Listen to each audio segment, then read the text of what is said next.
আচ্ছা, আমরা এখন ৯ নম্বর ম্যাথটি দেখব।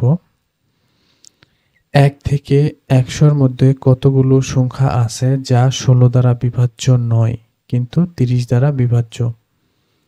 তাহলে ১ থেকে ১০০০ এর মধ্যে কতগুলো সংখ্যা আছে যারা ১৬ দ্বারা বিভাজ্য নয়? কি ১৬ দ্বারা বিভাজ্য নয়, কিন্তু আবার কি ৩০ দ্বারা বিভাজ্য, তাই না?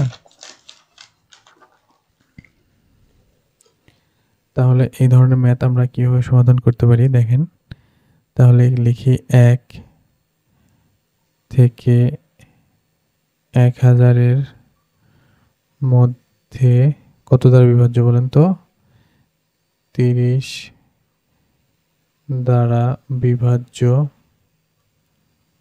বিভাজ্য কত? ৩০ দ্বারা বিভাজ্য, তাহলে ১০০০ ভাগ ৩০। তাহলে আমরা পাবো ৩০.৩৩, তাই না? তাহলে এটা আমরা টেন্স টু মানে লিখতে পারি ৩৩টি। এটা আমরা পেলাম কি? এটা হলো এই ৩০ দ্বারা বিভাজ্য, তাই না? এখন আমাদের বের করতে হবে যে ১৬ দ্বারা বিভাজ্য নয় এরকম সংখ্যা, তাই না? তাহলে ১৬ দ্বারা বিভাজ্য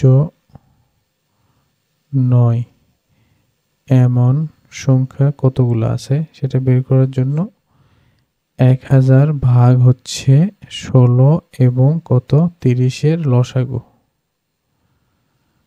তাহলে ১৬ ৩০ এর লসাগু কত হবে? ২ দিলে ৮ আর হচ্ছে ১৫।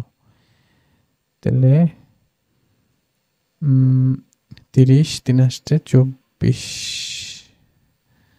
তাহলে ১৫ ৩০ ৩ আসছে ২৪। তাহলে লসাগু হবে ২৪০। ২৪০ আর হচ্ছে ১০০০। এটা যদি ভাগ দিই তাহলে ৪ দশমিক হবে সামথিং 17 এর মতো, তাহলে অথবা ৪। তাহলে দেখুন প্রশ্নে বলেছিল কিন্তু ১৬ দ্বারা বিভাজ্য কিন্তু ৩০ মানে ৩০ দ্বারা বিভাজ্য কিন্তু ১৬ দ্বারা বিভাজ্য নয়।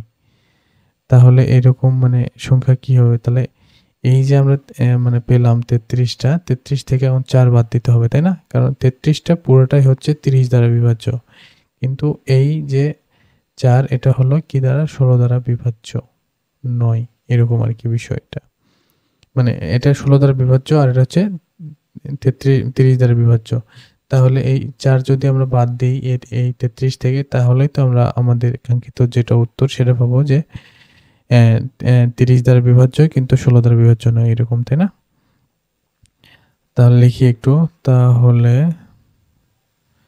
তাহলে ১ থেকে ১০০০ এর মধ্যে ১৬ দ্বারা বিভাজ্য নয় কিন্তু ৩০ দ্বারা বিভাজ্য সংখ্যা হচ্ছে ৩৩ - ৪ ২৯।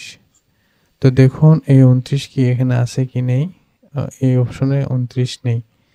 তো প্রশ্নে এটার উত্তর ভুল দেওয়া ছিল আর কি, যার কারণে সকলেই ভুল দিক আর ঠিক দিক বা উত্তর না দিক সকলে একটা এক্সট্রা মার্ক পেয়েছে আর কি। সবাই মার্কস পেয়েছে, মার্কস গেইন করেছে।